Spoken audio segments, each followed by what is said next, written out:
Hello everyone, welcome to the session. दोस्तों, RRB PO 2025 का preliminary exam हो चुका है, जो कि आपका 22 और 23 ऑफ नवंबर को था। ठीक है, तो आज की इस वीडियो में हम लोग डिस्कस करने वाले हैं कि ओवरऑल एनालिसिस क्या रहा पेपर का।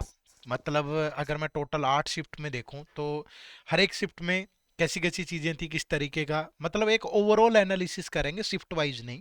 ठीक है, साथ में जानेंगे कि प्रीवियस ईयर का कट ऑफ ट्रेंड क्या है, और साथ में मैं आपको ये बताऊंगा कि अभी जो है, जो ये एग्जाम हुआ है, इसके बेसिस पे आपकी कट ऑफ क्या जा सकती है। ठीक है, लेकिन वीडियो शुरू करने से पहले एक हम्बल रिक्वेस्ट करूंगा। अगर आप इस पर्पज से इस वीडियो को देख रहे हो कि मुझे एग्जैक्ट पता चल जाएगा कि यार यही कट ऑफ जाने वाली है, तो ये पॉसिबल नहीं है। ठीक है, हम एक प्रॉपर एनालिसिस कर सकते हैं, हम ये देख सकते हैं कि क्या क्या डिफिकल्टी लेवल था, किस तरीके से नॉर्मलाइजेशन का इम्पैक्ट हो सकता है, लास्ट ईयर की कट ऑफ क्या थी।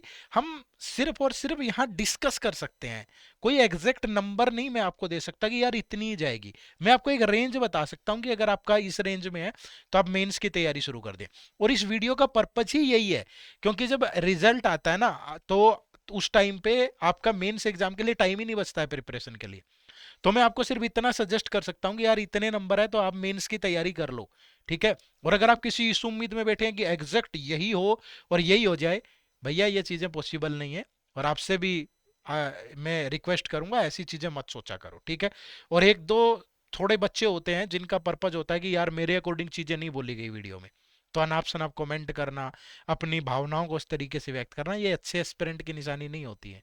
हम लोग आपका बुरा चाहने के लिए थोड़ा ना बैठे हैं, हम आपका गलत करके थोड़ा ना यहाँ कुछ हासिल कर लेंगे। तो अपनी मर्यादित भाषा का इस्तेमाल करें, थोड़ा सा एक अच्छे स्टूडेंट का, एक अच्छे घर के बेटा बेटी होने का संस्कार जो है आप यहाँ पे दिखाएं। ठीक है, चलिए तो एक अच्छे गहन एनालिसिस के साथ वीडियो को शुरू करते हैं। तो सबसे पहले तो ये आपकी नंबर ऑफ वैकेंसीज हैं, इसका भी बड़ा रोल होता है। ठीक है, अगर मैं देखूं 2021, 22, 23, 24 और 25 में जो नंबर ऑफ वैकेंसीज हैं ये इतनी है।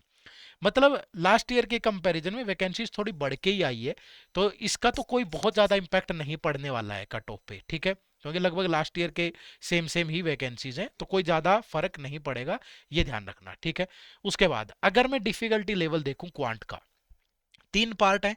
एक पार्ट आपका सिंपलीफिकेशन वाला है, एक डीआई वाला है, एक अर्थमेटिक वाला है। अगर मैं सारी शिफ्ट को कंपेयर कर दूं, अब किसी शिफ्ट में ऐसा था कि नंबर सीरीज क्वाड्रेटिक थी, किसी शिफ्ट में तीनों ही थे, लेकिन ऑन एन एवरेज सारी शिफ्ट में 12 से 14 क्वेश्चन यहां से पूछे गए। ठीक है, और क्वेश्चंस में ये था कि जैसे सिंपलीफिकेशन के जो क्वेश्चन है ये इजी है। ठीक है, अब क्वाड्रेटिक इक्वेशन में अगर यार आपकी उतनी प्रैक्टिस नहीं है, तो किसी बच्चे को रूट निकालने में दिक्कत हो रही थी, लेंदी लग रहा था, नंबर सीरीज में कहीं लॉजिक लेंदी लग रहा था, तो मैं ये बोलूंगा कि ये मॉडरेट लेवल पे था। अगर आपकी प्रैक्टिस अच्छी है तो आपको थोड़ा ठीक भी लगाओ, अदरवाइज आपको मुश्किल भी लगा होगा। ठीक है, ये कहानी है आपकी आपके स्पीड मैथ की। लगभग हर शिफ्ट में ऐसा ही था, हो सकता है कि कहीं किसी शिफ्ट में 10 क्वेश्चन भी हो, 5-5 करके, लेकिन ऑन एन एवरेज 12-14 क्वेश्चन थे यहाँ से। ठीक है, उसके बाद डीआई की बात करूं तो डीआई के भी 10 से 13-15 क्वेश्चन है। किसी किसी में अगर यहाँ 14 क्वेश्चन है तो दो ही सेट पूछे गए। ठीक है, किसी में हो सकता है कि दो सेट के साथ एक कैसलेट पूछ लिया और उस पर 3-4 क्वेश्चन है। हो सकता है कि किसी सेट में, किसी किसी शिफ्ट में पूरे 3 के 3 सेट हो। बट यहां से भी अगर आप देखोगे तो आउट ऑफ द बॉक्स नहीं है चीजें। समझ पा रहे हो ना, वही या तो बार ग्राफ है, या लाइन ग्राफ है, या डबल पाई चार्ट है। ठीक है, या टेबुलर ग्राफ है, मतलब घूम फिर के ही है। और अगर कैसलेट भी है तो कैसलेट भी परसेंटेज रेशियो इनसे बाहर नहीं है। समझ पा रहे हो ना, तो ये भी ऑन द ट्रैक है। हाँ, कहीं लेंदी है, जैसे 22 तारीख की थर्ड शिफ्ट में थोड़ा लेंदी है। ठीक है, कहीं पे कुछ है, तो ये भी मैं बोलूंगा डीआई भी आपका मॉडरेट लेवल पे है, मॉडरेट टू डिफिकल्ट। ठीक है, उसके बाद अर्थमेटिक की बारी आती है। तो अगर अर्थमेटिक देखें तो अर्थमेटिक में भी वही 14 से 15 क्वेश्चन है, और मिसलेनियस सारे टॉपिक है, चाहे परसेंटेज है, रेशियो है, प्रॉफिट लॉस है, इंटरेस्ट है, पार्टनरशिप है, एजीज है, टाइम एंड वर्क है, टाइम स्पीड डिस्टेंस है, कहीं एक आध क्वेश्चन मेंसुरेशन का भी है। तो ये भी मिसलेनियस है, और ये भी इजी तो नहीं है, मॉडरेट है। ठीक है, तो मतलब यहाँ चैलेंज क्या है कि यार 40 क्वेश्चन है और 20 मिनट है, ये चैलेंज है। ठीक है, अब ये चैलेंज में अगर आप देखो यहाँ पे, तो मुझे लगता है कि आपका ठीक ठाक स्कोर हुआ होगा। कितना, वो मैं आगे बताऊंगा कितना अटेम्प्ट किया एवरेज बच्चों ने। बट मुझे लगता है कि पेपर में ऐसी कोई डिफिकल्टी नहीं थी, कोई अलग स्टैंडर्ड का पेपर नहीं था, जो अगर मैं ओवरऑल देखूं तो। ठीक है, किसमें, क्वांट वाले सेक्शन में। अब रीजनिंग की बात करें। अब रीजनिंग में अल्फा न्यूमेरिक सीरीज पे बेस्ड दो तीन क्वेश्चन हर में है, चाहे वो फॉरवर्ड बैकवर्ड करके पूछा गया हो, ठीक है, चाहे वो मीनिंगफुल वर्ड पूछा गया हो, चाहे वो ओड वन आउट पूछा गया हो, तो दो तीन क्वेश्चन ऐसे लगभग हर शिफ्ट में है। ठीक है, ब्लड रिलेशन के भी तीन क्वेश्चन मैं बोल सकता हूं कि जैसे फैमिली ट्री पे लगभग हर शिफ्ट में ही है। अब डायरेक्शन सेंस किसी शिफ्ट में है, किसी में नहीं है, तीन चार क्वेश्चन यहां से भी, लेकिन जहां भी है वहां थोड़ी लेंदी है। ठीक है, चाइनीज कोडिंग किसी शिफ्ट में है, किसी में नहीं है। ठीक है, रैंकिंग एंड ऑर्डर लगभग लगभग शिफ्ट में है, किसी में है, किसी में मतलब लगभग में थी, वेट पे या हाइट पे बेस्ड क्वेश्चन थे यहाँ से भी। ठीक है, सिलोगिज्म में ओनली अ फ्यू का कंसेप्ट है, तो कोई नया नहीं है, सब बच्चों को पहले से ही मालूम होता है कि ओनली अ फ्यू या ओनली पे आता ही है। इनइक्वालिटी के भी, अब देखो यहाँ पे कहीं चाइनीज कोडिंग दे दी, कहीं इनइक्वालिटी दे दिया, कहीं डायरेक्शन सेंस दे दिया, कहीं सिलोगिज्म के साथ कॉम्बिनेशन बना लिया, कहीं रैंकिंग एंड ऑर्डर दे दी, कहीं। तो ये कहानी रही है। ठीक है, तो यहां से लगभग 15 क्वेश्चन के आसपास आपके पूछे गए हैं हर में, और बाकी के जो पांच सेट हैं वो सीटिंग अरेंजमेंट और पजल के रहे हैं। सीटिंग अरेंजमेंट और पजल की भी बात करूं तो लीनियर वाला, अनसर्टेन नंबर ऑफ पर्सन, ये लगभग हर शिफ्ट में ही है। ठीक है, उसके बाद किसी सर्कुलर भी मुझे लगता है मोस्टली में ही है, सर्कुलर की जगह कहीं पे डबल रो है। ठीक है, पैरेलल रो जिसे बोल सकते हैं। तो बस यही रहा लगभग हर शिफ्ट में ही। ठीक है, अब अगर इस पे प्रैक्टिस थी फिर तो मुश्किल नहीं आई होगी, नहीं थी तो फिर चैलेंज आया होगा। पजल्स की बात करूं तो डेजिग्नेशन बेस्ड पजल है, कंपैरिजन बेस्ड पजल है। ठीक है, और इसके बाद सीक्वेंस वाली पजल है, फ्लोर फ्लैट फ्लोर वाली पजल है, फ्लैट तो कहीं एक आध में दिया है, फ्लोर वाली ही है। मंथ का कॉम्बिनेशन है, डेट का कॉम्बिनेशन है, एज वाली पजल है। ठीक है, कहीं बॉक्स वाली पजल है, कहीं कुछ आर्टिकल परचेज कर रहे हैं किसी तरह की, तो ये भी आउट ऑफ द बॉक्स नहीं है।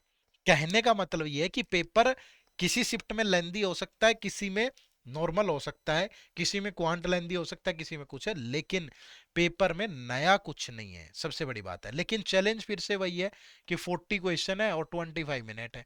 ठीक है, तो ये बड़ा सा चैलेंज है। तो इस पूरी पूरी कहानी को देखो, मेरे पास हो सकता है कि लिमिटेड डाटा हो, प्लीज आप ऐसा मत सोचना अगर मैं आपके अकॉर्डिंग नंबर नहीं बता रहा हूं तो बुरा मत मानिएगा। ठीक है, एक अच्छे स्टूडेंट का लक्षण नहीं है, आप उसको महसूस करो। मैं जो मेरे पास लिमिटेड डाटा है, मेरा जितना भी एनालिसिस है, चाहे वो डिफरेंट डिफरेंट चैनल के माध्यम से, मैं वही आपके साथ शेयर कर रहा हूँ। तो मुझे लगता है जो क्वांट में एवरेज अटेम्प्ट रहा है बच्चों का वो 20 से 25 30 तक रहा है। ठीक है, मतलब किसी की बहुत अच्छी तैयारी थी तो वो 30 भी करके आया होगा, मे भी हो सकता है 35 भी करके आया भाई। अब लगातार कई साल से आप पेपर दे रहे हैं, आप दूसरी जगह भी सेलेक्ट हैं, ऐसे बच्चे भी होते हैं। बट मैं एवरेज की बात रहा हूं कि 20 से 30 के मिडल में एवरेज बच्चों का अटेम्प्ट रहा है। ठीक है, रीजनिंग में ये दो तीन ज्यादा है, मैं वही बोलूंगा कि ये 25 से लेकर के ये हो सकता है कि 35 भी हो किसी बच्चे का। ठीक है, अब वो डिपेंड करता है ना भाई। ठीक है, तो अगर मैं पूरा प्रॉपर एक एनालिसिस निकालूं, मैं यहाँ पे ये नहीं बताऊंगा कि ये है, ये फला है, इतना। मैं ये बता रहा हूँ कि जो एवरेज अटेम्प्ट रहा है ना बच्चों का, वो 47, ये रेंज बताया, ये मैंने मिनिमम बताया। ठीक है, तो अगर मैं इसको देखूं तो ये 50 के 60 के बीच में मैक्सिमम बच्चों का है। अटेम्प्ट की बात कर रहे हैं हम लोग, अटेम्प्ट की बात कर रहे हैं, 50 से 60 के मिडल में बहुत सारे लोगों का है। ठीक है, अब हो सकता है कि अब मैंने ही यार एनालिसिस के दौरान कुछ बच्चों से बात करी, 20 अटेम्प्ट करके आया, 25 करके आया, फिर आप सीरियस थोड़ा ना है भाई। ठीक है, मे भी हो सकता है कि 45 से भी ये नंबर स्टार्ट हो सकता है कि बहुत सारे बच्चे होंगे जिनका 45 से लेके 60 तक का, तो यही रेंज रख लेते हैं हम कि एवरेज जो अटेम्प्ट है वो 45 से लेके 60 तक का है, बट इसमें मोस्टली जो है वो 50 से 60 के बीच में लाई करते हैं। ठीक है, लेकिन अगर आप 20 करके आए हैं, 25 करके आए हैं, तो भैया ये भी तो देखो ना आप, ये आपके पिछले सालों के कट ऑफ है। कौन सा ऐसा स्टेट है जहां 20 नंबर कट ऑफ गई हो, 25 नंबर, 30 नंबर गई हो। आप तो चाहे करने को तो 80 में से 80 अटेम्प्ट कराओ। बट ये चीज जरूर ध्यान रखना, मुझे लगता है कि जो कट ऑफ है ना आपकी, वो इसी रेंज में रहने वाली है 2024 वाले में। नंबर ऑफ वैकेंसीज का भी ज्यादा अंतर नहीं है, और आपकी अगर मैं बोलूँ तो थोड़ा डिपेंड करता है आपकी स्टेट वाइज वैकेंसीज पे। अब ये भी आप अंदाजा लगा लेना, अगर स्टेट वाइज एकदम से बहुत जंप मारेगी तो मे भी कट ऑफ चेंज हो जाए। लेकिन अगर स्टेट वाइज वैकेंसीज में आरआरबी है यार, कोई ऐसा तो है नहीं कि 1,000 से और 50 रह गई होंगी, या 50 से 1,000 होगी होंगी, नहीं, थोड़ा बहुत ही फर्क होगा। तो कोई ज्यादा अंतर मुझे नहीं लगता। एक आध स्टेट में भी हो सकता है, जैसे केरला यहाँ बहुत ज्यादा है, इतनी नहीं जाएगी। ठीक है, इतनी नहीं जाएगी। तो लेकिन अदरवाइज मोस्टली जो स्टेट हैं उनकी कट ऑफ इतने के अराउंड है। ठीक है, तो मेरी नजर में मैं आपको एक नंबर दे रहा हूं कि अगर आपका अटेम्प्ट 50 या 50 प्लस है ना, तो आपको मेंस की तैयारी जरूर करनी चाहिए। और ये सजेशन है, मैं ये नहीं कह रहा हूं कि कट ऑफ इतनी जाएगी, मैं ये कह रहा हूं कि कहीं ऐसा ना हो कि सम हाउ आपका हो जाए, रिजल्ट आए और फिर आप देखो कि यार मेंस की तैयारी आपने शुरू ही नहीं करी थी और एक हफ्ता 10 दिन का टाइम बचेगा आपके पास, उसमें कुछ नहीं कर पाओगे। ये पड़ा हुआ कहीं नहीं जाएगा। अगर आप एक नेगेटिव थिंकिंग लेके दिमाग में सिर्फ इस पर्पज से ये वीडियो देख रहे हो कि यार आपने तो एक एग्जैक्ट नंबर नहीं बताया, इस वीडियो का पर्पज इतना सा है कि आपको एक कॉन्फिडेंस दे पाए। आप एक अगर गलत फहमी में हैं कि सर मेरे तो इतने बनने थे, बाद में आपका टाइम वेस्ट ना हो, वो सिर्फ इसी पर्पज से है ये वीडियो कि प्लीज अगर आपका 50 के अराउंड भी है और अब पूरी एक्यूरेसी है आपकी, ठीक है, आपका 47 48 45, अगर पूरी एक्यूरेसी के साथ इतना स्कोर भी है तो भी इन लोगों को तो मस्ट करना ही करना चाहिए। ठीक है, बाकी लोग भी अगर आपकी कट ऑफ देखो ना, कितने स्टेट है जहां कट ऑफ है कम, ठीक है, 50 से कम भी है।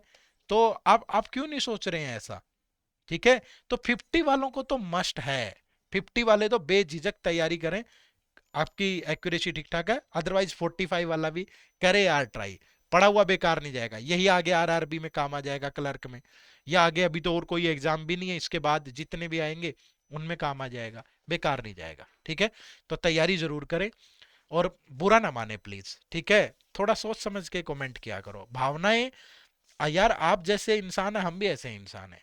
ठीक है, एग्जैक्ट बता दो, यही बता दो, ये थोड़ा पॉसिबल नहीं होता है, बट हाँ इसी के अराउंड जाएगी, ऐसे ही रहेगी। तो आप जरूर मेंस की तैयारी शुरू करें। ठीक है, चैनल को सब्सक्राइब कर लें। आप सबका बहुत बहुत शुक्रिया, थैंक यू वेरी मच, जय हिंद, जय भारत।